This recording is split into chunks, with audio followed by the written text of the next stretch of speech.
Je me présente pour les gens qui ne me connaissent pas, mais comme Doran l'a dit, je fais partie de l'association avec plaisir. Je suis rentrée dans l'association quand je m'occupais des relations internes, des communications internes pour Logitech. Mais de ce juillet, j'ai décidé de me plancher dans la communication durable. Et du coup, je voulais voir des autres réalités aussi au-delà de Logitech. Et j'ai rejoint cette belle agence qui était mon agence de relations publiques. C'est comme ça qu'il arrive toujours. Et voilà, j'ai lancé cette initiative, mais on s'occupe de toutes les communications. Mais moi, j'ai cette idée de me focaliser sur ça. Le débat sur le développement durable est grand, très grand. Donc, on pensait avec Doran et Isabelle de commencer avec une petite définition pour qu'on peut tous être au même niveau et avoir la même définition de ce qu'on parle aujourd'hui. J'aime beaucoup cette définition visuelle parce que vraiment, ça décrit l'importance et la particularité du développement durable parce que ça se situe vraiment au carrefour des trois piliers les plus importants pour la société. Donc, il y a l'économie. Sans l'économie, on le voit bien avec comment l'économie souffre maintenant. Sans l'économie, c'est difficile de faire n'importe quoi. Mais il y a aussi une crise écologique très forte qui commence à nous donner vraiment des messages très importants, dont le Covid aussi, et l'aspect social. Et ça, je pense que c'est un aspect qu'on tend un peu à oublier quand on parle de communication au niveau de développement durable, parce qu'on se focalise beaucoup sur la crise climatique, mais il y a aussi tous ces aspects de comment une entreprise s'engage en tant qu'acteur social. Et pourquoi maintenant une entreprise doit s'engager au niveau social aussi? Bon, c'est vraiment le moment. 2020 nous a donné vraiment on dit l'opportunité parce qu'on veut rester positif, mais l'opportunité vraiment de réexaminer la valeur de l'entreprise et de réexaminer le rôle qu'une entreprise doit jouer dans le monde. Donc, on a tous vu les Trust Reports de Edelman et peut-être aussi le report de Greenpeace qui nous ont dit oui, le gouvernement a eu un moment de confiance très forte du public, mais ça n'a duré pas longtemps parce que la pandémie continue et parce qu'on lutte pour réouvrir une économie qui souffre beaucoup. Et du coup, vraiment, le rôle des business et le rôle des entreprises, c'est vraiment de travailler avec le gouvernement et de se positionner en tant qu'acteur social et vis-à-vis de toutes les audiences dont on a parlé dans le passé et des audiences nouvelles aussi qui s'intéressent aussi à la durabilité et à la redéfinition du valeur de l'entreprise et ce positionnement dans l'économie. Donc, pour moi, c'est aussi important, bon, on est tous dans la communication et c'est important de s'ouvrir à ces développements et d'adapter la stratégie de communication au niveau très haut avec ce nouveau positionnement et l'importance du développement durable pour les entreprises et pour le monde entier. On a toujours parlé à des audiences multiples. Il y a toujours eu les consommateurs, de plus en plus, on l'a entendu aussi ici à la ski il y a quelques semaines, l'importance de l'employer branding, de la marque employeur, pour arriver à embaucher des talents qui restent qui aiment la marque et qui veulent rester avec l'entreprise longtemps. On a tous lu les rapports qui nous disent que les millennials veulent trouver un purpose, un but dans leur boulot. Moi, je le veux aussi. Franchement, je ne suis pas millennial du tout, mais bon, c'est vrai que eux, ils mettent beaucoup plus l'attention sur ça. Il y a toujours les employés, c'est notre audience centrale quand on parle de notre métier ici. Mais de plus en plus, il y a toute cette nouvelle partie de l'audience qui était une audience déjà de communication financière, mais ça devient une audience beaucoup plus large, des investisseurs qui de plus en plus s'intéressent à comment l'entreprise se positionne au niveau du développement durable. Notamment, on a vu des lettres qui sortent en janvier. D'habitude, le CEO de BlackRock, mais aussi le CEO de Lombardier ici en Suisse, il pousse pour que les entreprises prouvent leur position au niveau du développement durable pour qu'ils deviennent des entreprises qui sont dignes de leur investissement. Donc, ce n'est pas vraiment plus un enjeu de marketing, ça n'a jamais été un enjeu de marketing, mais vraiment, on peut commencer à parler avec le management et le board parce que ça va impacter vraiment le futur même de l'entreprise. Il y a aussi un mouvement très important qui parle de redéfinir la valeur même de l'entreprise. Donc, on ne parle plus seulement de potentiel de croissance, mais on parle de choses comme conscious capitalism, donc un capitalisme éthique qui s'intéresse de toutes les parties prenantes d'une entreprise, et ces parties prenantes évoluent avec le temps à inclure aussi l'environnement et le grand public, la société elle-même. Donc, vraiment, les acteurs maintenant sont différents et aussi la mission de l'entreprise doit changer. Pour moi, ça c'est un dessin que je fais moi-même, mais pour moi, c'est tout lié. Parce que je pense que dès que l'entreprise doit se positionner en tant qu'acteur social, alors corporate communication, la communication corporate à l'interne et à l'externe devient sustainability communication, devient développement durable, ça devient impact social, devient but et culture de l'entreprise, devient employer branding. C'est tout lié de ce fil rouge qui nous donne vraiment la direction et la voie pour la communication d'entreprise en général.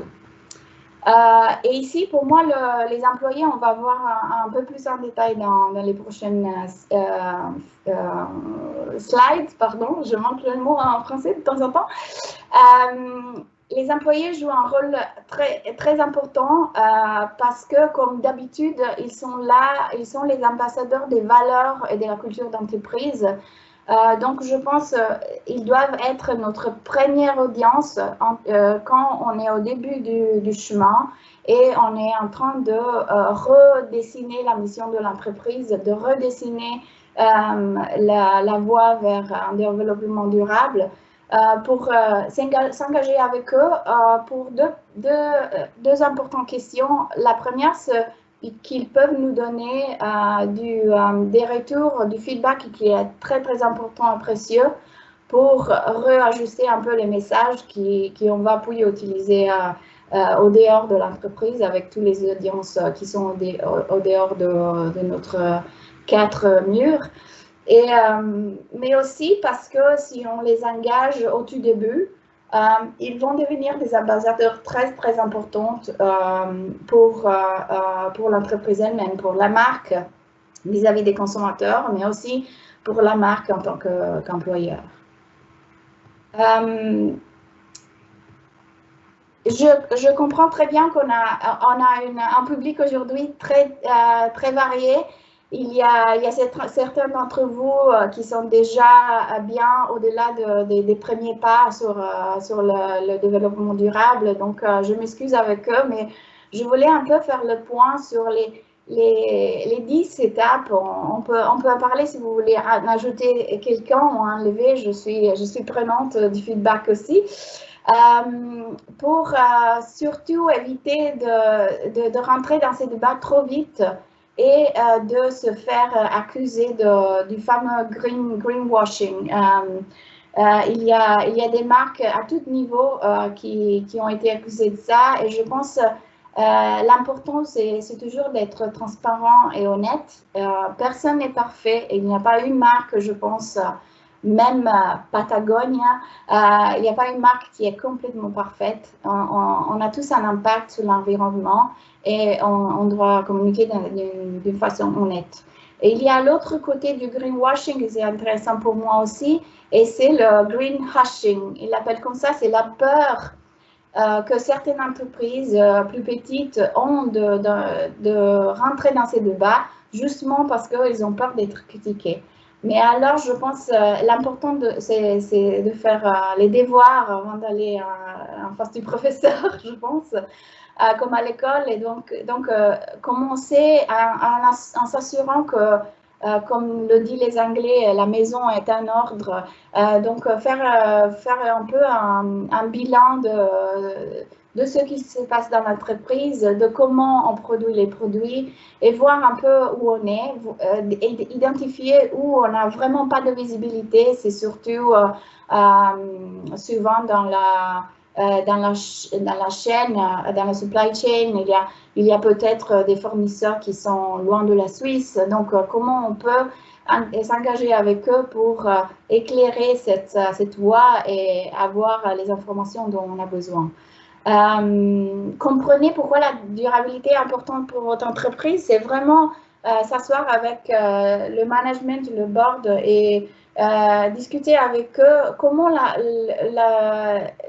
durabilité peut rentrer sous la peau de l'entreprise, peut rentrer dans la mission même de l'entreprise. Ça, c'est pas évident, c'est pas une chose qui se fait dans une journée, mais c'est possible à faire.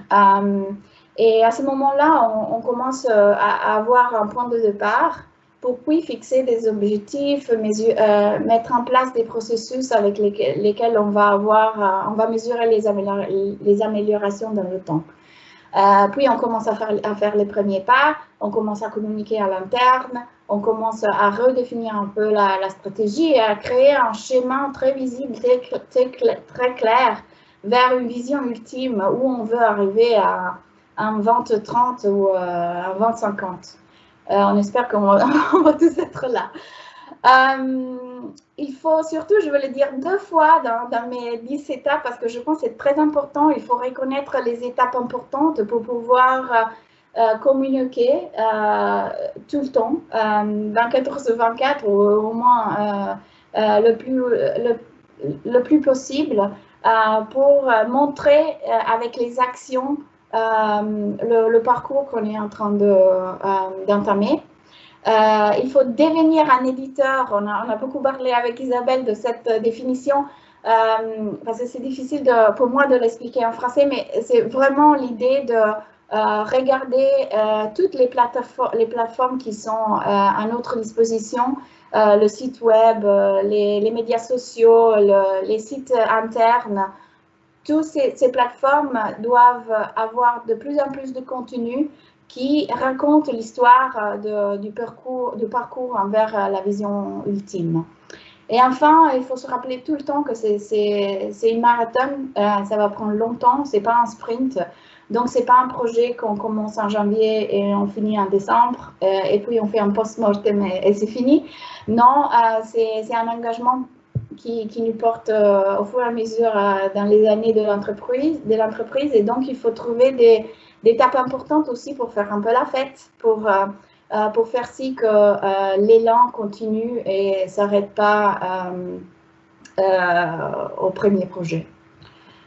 Pour vous donner une idée, ça c'est une vraie slide, j'ai dû enlever le logo, mais c'est une vraie slide que je vais présenter au board avec un client le 11 février. Et vous retrouvez là-dedans les étapes dont je vous ai parlé. Et vous trouvez aussi, je l'ai mis en gras, pas seulement pour ce meeting, mais c'est important pour nous, vous voyez qu'il y a l'étape communication interne qui est, je pense, très importante dans tous les projets de stratégie de communication sur le développement durable. C'est très long cette phrase. Et voilà, je voulais aussi vous montrer deux, trois exemples. J'aurais pu utiliser roman d'énergie, mais vous êtes sur la colle, donc vous connaissez beaucoup mieux que moi. Mais il y a beaucoup d'entreprises qui font un très bon boulot maintenant. Si vous commencez à avoir cette optique des 10 étapes, vous pouvez peut-être les retrouver quand vous regardez leur site d'entreprise. J'ai choisi Firmenich, c'est pas un client, j'aimerais bien, mais ils ont fait un boulot magnifique dans les dernières 2 années et je dis ça au niveau de communication, aussi au niveau de stratégie de développement pur, mais je pense, vous voyez, ils ont touché tous les étapes possibles. Ils sont très, très vocales dans leur site, dans leurs réseaux sociaux. Ils ont un site internet qui est très facile à lire, très facile à digérer. Ils ont les 3 piliers, People, Nature, Culture, donc le social, l'environnement, l'environnement et le climat aussi. Ils ont gagné toutes les certifications possibles pour prouver qu'ils mettent l'argent où ils vont aller. Et aussi, notamment, récemment, ils sont devenus B Corp, une autre certification que c'est pas sur son site encore. Je pense qu'ils sont en train de la gagner. Et puis, récemment, le CEO, il a parlé beaucoup sur ce sujet et ils ont aussi signé le Business for Good Pledge qui vient de l'ancien CEO de Unilever, Paul Polman, qui est vraiment très engagé sur ce sujet. Donc voilà, vous voyez qu'ils ont utilisé toute leur réseau possible pour communiquer sur leur engagement sur ce sujet. Un autre exemple qui ne vient pas de Suisse, mais c'est d'hier. Hier, j'ai vu ça à Sandvik. Je ne sais pas si vous connaissez, moi je ne les connaissais pas du tout avant. C'est une entreprise scandinave qui s'occupe de efficience au niveau industriel, automation, ces choses comme ça. Mais ils ont annoncé hier une petite grande idée, un Idea Hub. D'habitude, cette idée, ils sont pour les employés. C'est pour ça que je me suis arrêtée hier. J'ai dit, ça pourrait être un bon exemple de communication interne. Mais non, ils ont, ouvert ça aux employés, mais aussi au grand public, parce qu'ils veulent créer un programme d'idées sur la durabilité d'ici 2030 et j'imagine aussi mettre des fonds là-dessus pour que cette idée peuvent se développer. Donc, c'est une compagnie qui n'est pas vraiment face à face des consommateurs, mais qui s'engage quand même et avec une idée, je pense, innovante et créative. Et à la fin, parce que je sais aussi qu'on a des collègues qui travaillent avec les villes et avec les organisations gouvernementaux, je vois aussi de plus en plus de Smart City Projects et des villes qui s'engagent sur le développement durable et sur les objectifs de l'ONU sur ça. L'ONU elle-même, elle a été un peu critiquée parce que ses objectifs, au début, c'était difficile de voir comment une entreprise petite ou moyenne pourrait s'engager sur ça.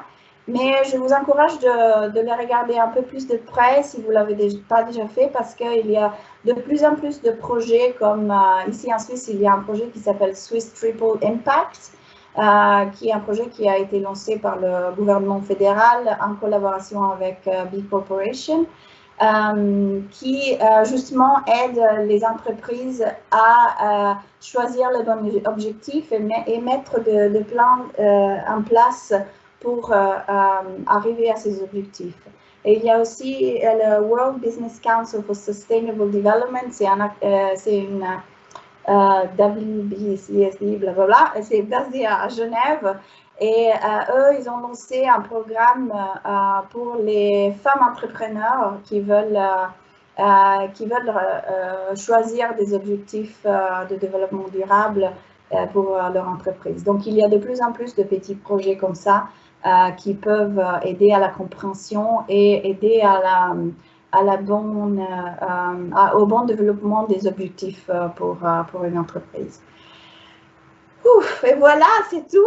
J'étais très vite. J'espère que c'était pas trop vite, mais on est là aussi pour en discuter. Je vous dis un grand merci pour votre attention.